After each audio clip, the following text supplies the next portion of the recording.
उत्तर प्रदेश की सियासत गर्मा चुकी है और इसका असर दिल्ली तक देखा जा सकता है।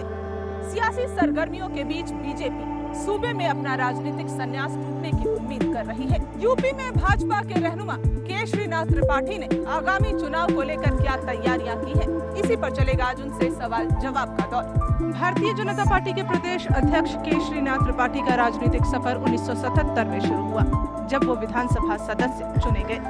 1987 से 1989 तक वो इलाहाबाद हाईकोर्ट बार एसोसिएशन के अध्यक्ष रहे। 1989 से 1991 तक उन्होंने फिर से खुद को जनता का नेता साबित किया। 1991 से 1992 में उन्होंने विधानसभा में दस्तक दी। 1991 से 1993 तक वो उत्तर प्रदेश विधानसभा के अध्यक्ष रहे। 1993 से 1995 में विधानसभा चुनाव में वो निर्वाचित हुए। 1996 से 2002 तक वो एक बार फिर विधायक रहे। मई 2002 से मार्च 2004 तक वो दोबारा उत्तर प्रदेश विधानसभा के अध्यक्ष बने। 2004 में वो भाजपा के प्रदेश अध्यक्ष बनाए गए। उत्तर प्रदेश में चुनावी महासंग्राम की तैयारियां शुरू हो चुकी हैं। घर में ही घमासान से उबरने की कोशिश कर रही भाजपा को विधानसभा चुनाव के लिहाज से बहुत कुछ करना है। हालांकि हाल ही में हुए निकाय चुनाव के परिणाम भगवा ब्रिगेड के लिए खुशफहमी का बहाना हो सकते हैं। उत्तर प्रदेश में बीजेपी को अपना खोया जनाधार पाना है और सत्ता की कुर्सी तक पहुंचने के लिए पार्टी को तमाम दुश्वारियों से गुजरना होगा। यूपी में पार्टी के मुखिया केशरीनाथ त्रिपाठी को जश्न मनाने का मौका मिला, जब निकाय चुनावों में बीजेपी ने बेहतर प्रदर्शन किया। हालांकि विधानसभा चुनाव बहुत बड़ी चुनौती है, लेकिन केशरीनाथ त्रिपाठी पंचायत चुनाव की तरह ही बेहतर नतीजों की उम्मीद जाहिर करते हैं। अभी जो निकाय चुनाव हुए उसमें जो बीजेपी की परफॉर्मेंस रही उसको लेकर बीजेपी उत्साहित तो बहुत है, लेकिन विधानसभा चुनाव में भी ऐसा ही ट्रेंड रहने वाला है। आप कैसे? निश्चित रूप में विधानसभा के चुनाव में हमारी परफॉर्मेंस इससे ज्यादा अच्छी होगी और उन्हें एक और जहां हमारे कार्यकर्ताओं का उत्साह, हमारी नीतियां हैं, दूसरी ओर सरकार के नकारात्मक पहलू भी हैं, तो उन सबका लाभ हमें मिलेगा और हमारी परफॉर्मेंस बहुत अच्छी होगी। सरकार के नकारात्मक पहलू की आप बात करें, किस तरह की पहलू? जिस प्रकार से प्रदेश के अंदर हिंसा है, खराब कानून व्यवस्था है, अराजकता है, पक्षपात है, जातिवाद है, इन सब से जनता ऊब चुकी है और ये सारे के सारे फैक्टर्स हमारे पक्ष में जाएंगे। बीजेपी की जीत संगठन के लिए बेहतर संकेत है, लेकिन इसके पीछे भी राजनीति हावी रही। हाईकमान से जुड़े लोग इसे राष्ट्रीय अध्यक्ष राजनाथ की सफलता से जोड़कर देखते हैं, तो केशरीनाथ त्रिपाठी का मानना है कि ये कार्यकर्ताओं की पहली जीत है। चुनाव के जो रिजल्ट्स हैं उसका श्रेय किसको? देखिए, इसका श्रेय मैं सबसे पहले कार्यकर्ताओं को देना चाहूँगा। कार्यकर्ताओं ने एकजुटता दिखाई है, कार्यकर्ताओं ने सत्ता के दुरुपयोग के प्रति खड़े होने की शक्ति दिखाई है और इसलिए मैं तो सारा श्रेय कार्यकर्ताओं को देता हूँ। लेकिन श्रेय राजनाथ जी को दिया जा रहा है। देखिए, मैं इस विवाद में नहीं पड़ना चाहता। सेना जब कभी भी लड़ती है, लड़ता सिपाही है, लेकिन श्रेय हमेशा कमांडर को मिलता है। इसलिए अगर राजनाथ जी को श्रेय दिया जा रहा है बहुत ठीक है, लेकिन उस श्रेय के पीछे हमारे कार्यकर्ताओं की शक्ति है। पार्टी की चुनावी जीत में तो अहम भूमिका कार्यकर्ताओं की ही होती है। सार्वजनिक रूप से ये बात कहकर केशरीनाथ त्रिपाठी आगामी चुनावों में भी कार्यकर्ताओं का मनोबल बनाए रखना चाहते हैं। शायद इसलिए जीत के किरदारों का वो शुक्रिया अदा कर रहे हैं। निकाय चुनाव के स्कोर बोर्ड को देखकर खुश होने वाली बीजेपी के लिए बहुजन समाज पार्टी नाम की चुनौती पहले से ही कम हो गई थी। हालांकि केशरीनाथ मानते हैं कि बसपा उनके लिए कोई चुनौती नहीं है। साथ ही उत्तर प्रदेश में भाजपा के साथ ही कल्याण सिंह की सरपरस्ती में उन्हें चुनावी लड़ाई मंजूर है। निकाय चुनाव में भाजपा की जीत को सियासी गलियारों में अपने अपने नजरिए से देखा जा रहा है। ये बात भी अहम मानी जा रही है कि बहुजन समाज पार्टी के मैदान में न होने से भाजपा या कांग्रेस की राह आसान हुई है, मगर केशरीनाथ ऐसा नहीं मानते। क्या माने कि बीजेपी की परफॉर्मेंस इतनी अच्छी इसलिए रही या कांग्रेस की भी परफॉर्मेंस बेहतर इसलिए रही क्योंकि बसपा मैदान में नहीं उतरी? बसपा ने ऊपर से तो घोषित कर दिया था कि हम चुनाव चिन्ह नहीं देंगे किसी उम्मीदवार को, चुनाव चिन्ह पर नहीं लड़ेंगे, लेकिन बसपा के समर्थित उम्मीदवार थे और उन्होंने जम करके मायावती जी के पोस्टर्स का प्रयोग किया। बसपा के जो नेता हैं प्रदेश स्तर के, वो गए चुनाव प्रचार में, तो ये तो कहना सही नहीं है कि बसपा चुनाव मैदान में नहीं थी। बसपा चुनाव मैदान में थी और जम करके थी, लेकिन उसे मुंह की खानी पड़ी।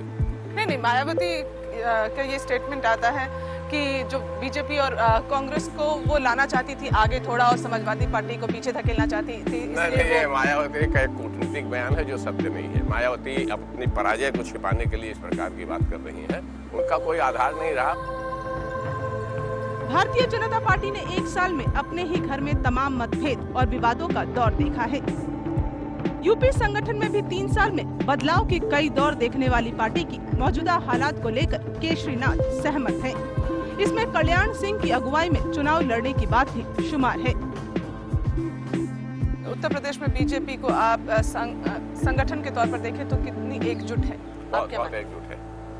भले ही कुछ लोग ये प्रचार करें कि बीजेपी में नेताओं में मतभेद है, कुछ है, लेकिन कोई मतभेद नहीं है। बीजेपी का कार्यकर्ता एकजुट है। कल्याण सिंह को हमारे में कोई मतभेद नहीं है। भारतीय जनता पार्टी का केंद्रीय नेतृत्व तय किया है कि हम चुनाव जो लड़ेंगे उत्तर प्रदेश विधानसभा के उनकी अगुवाई में लड़ेंगे। वो उत्तर प्रदेश के प्रभारी हैं और हमने उनको प्रोजेक्ट भी किया है कि हम उनके नेतृत्व में चुनाव लड़ेंगे। तो क्या आपके परफॉर्मेंस से कहीं नाखुश है बीजेपी? नहीं, ये बल्कि उल्टा है। हमारा केंद्रीय नेतृत्व हमारी परफॉर्मेंस से बहुत प्रसन्न है। केशरीनाथ त्रिपाठी भले ही नेतृत्व को लेकर उठ रहे सवालों को अपने बयानों से खारिज कर दें, लेकिन सवाल आगामी चुनाव में भाजपा की हालत का है, क्योंकि पार्टी की हालत बेहतर रही तभी संगठन में उनका ताज सलामत रह सकेगा। उत्तर प्रदेश में अपने दम पर सरकार बनाने का करिश्मा वक्त का तकाजा है कि साथ चलो। सियासत में ये जुमला बहुत ही मशहूर और कामयाब माना जाता है। एनडीए और यूपीए दोनों ही इसी की देन है। लेकिन राज्यों की बात करें तो उत्तर प्रदेश में बीजेपी के लिए गठबंधन की राजनीति बहुत ही बेमजा रही। शायद इसलिए सूबे में फिलहाल बीजेपी गठबंधन की राजनीति से तौबा कर रही है। उत्तर प्रदेश में भारतीय जनता पार्टी 1991 में अपने दम पर सरकार बना सकी, लेकिन उसके बाद उसे भी बहुजन समाज पार्टी से हाथ मिलाना पड़ा। गठबंधन सरकार का ये दौर बीजेपी को बहुत नुकसान दे गया और इसका अंदाजा नेताओं को काफी बाद में हुआ। केशरीनाथ त्रिपाठी भी बेहिचक इस मामले पर अपनी मुहर लगाते हैं। आजकल अलायंस के बगैर सरकार बन नहीं रही, तो आप किसके बारे में सोच रहे हैं? देखिए, भारतीय जनता पार्टी ने तो पहले से भी घोषित कर दिया है कि हम चुनाव के पहले और चुनाव के बाद किसी से भी हम अलायंस नहीं करेंगे। हम अकेले अपने दम पर चुनाव लड़ेंगे। हाँ, अगर एनडीए के कोई पार्टनर इच्छुक है हमसे अलायंस करने के लिए राज्य स्तर पर, तो उस पर विचार करेंगे। सपा को क्या आप पीछे धकेल पाएंगे? बीजेपी इतनी मजबूत है आपके निश्चित रूप से। सपा ने देखिए सारे सत्ता का दुरुपयोग करने के बाद, पुलिस और प्रशासन का दुरुपयोग करने के बाद सपा स्थानीय निकाय चुनाव में नहीं सफल हो पाई। और अगर पंचायत के चुनाव को भी देखा जाए जो इसके पहले हुए थे, तो वहाँ जो सबसे लोवेस्ट लेवल है, सबसे नीची इकाई है, वो ग्राम है, गांव है। हमारे 45% गांव प्रधान जीत करके आए हैं। तो सपा का तो कोई वजूद नहीं है। सपा का वजूद केवल सत्ता के बल पर है, बंदूक के बल पर है, धन के बल पर है, पुलिस अधिकारियों के बल पर है। उत्तर प्रदेश में निष्पक्ष चुनाव को लेकर राष्ट्रपति शासन की बात बीजेपी भी पूरे जोर शोर से कह रही है। पार्टी का मानना है कि समाजवादी पार्टी की सरकार चुनाव में भारी धांधली करा सकती है। इसके अलावा प्रदेश अध्यक्ष केशरीनाथ त्रिपाठी का मानना है कि पार्टी जातिवाद की राजनीति से हमेशा दूर रही है। आपको लगता है कि राष्ट्रपति शासन के दौरान कुछ चुनाव हुए तो रिजल्ट्स कुछ और आएंगे, और अगर मुलायम सिंह की सरकार अभी उनके तहत अगर चुनाव हुए तो ये आम धारणा है और मैं समझता हूँ काफी हद तक सही भी है कि चुनाव अगर राष्ट्रपति शासन के दौरान होंगे तो निष्पक्ष होंगे, जनता निर्भीक होकर के वोट देगी। इसलिए हमारी मांग भी है कि प्रदेश के अंदर राष्ट्रपति शासन लगा करके ही विधानसभा के चुनाव कराए जाए। आपकी पार्टी में जातिवाद की राजनीति कितना आपने? नहीं, हमने सामाजिक समरसता की राजनीति की है, जातिवाद की राजनीति नहीं की है। जातिवाद की राजनीति का भी आपने हाल में परिणाम देखा कि अम्बेडकर की मूर्तियां कुछ शरारती तत्वों ने कानपुर में तोड़ी और मुंबई में दंगे हो रहे हैं। तो ये जातिवाद की राजनीति का परिणाम है। केशरीनाथ त्रिपाठी राजनीतिक सिद्धांतों के पैमाने में भले ही सामाजिक समरसता की सियासत की बात करें, लेकिन यूपी के चुनावी संग्राम में जातीय राजनीति से कोई भी पार्टी परहेज नहीं कर पाती। उत्तर प्रदेश के फायर ब्रांड नेताओं और बीजेपी के संकट मोचन विनय कटियार से ताज लेकर केशरीनाथ त्रिपाठी को सौंपा गया। पार्टी की अंदरूनी हालत सुधारने और ब्राह्मणों को अपनी ओर खींचने की जिम्मेदारी लेकर केशरीनाथ प्रदेश पार्टी मुखिया बनकर सामने आए। अब उनके सामने ब्राह्मण वोटों को बचाने की चुनौती है। उत्तर प्रदेश में अध्यक्ष पद को लेकर बीजेपी में अंदरूनी राजनीति काफी गरमाई रही। कलराज मिश्र के बाद विनय कटियार और फिर केशरीनाथ त्रिपाठी की ताजपोशी एक नया संकेत थी। मगर मायावती की रणनीति ने सबसे पहले बीजेपी के वोट बैंक में ही सेंध लगाने की कोशिश की, जिसे केशरीनाथ अपने अंदाज में खारिज करने की कोशिश करते हैं। अच्छा, जब विनय कटियार जी को अध्यक्ष पद से हटाकर आपको अध्यक्ष पद दिया गया तो ये माना जा रहा था कि अब ब्राह्मण वोट लुभा सकेंगे, लेकिन अब उस पर तो मायावती की निगाह। ये भी आप लोगों की धारणा गलत है।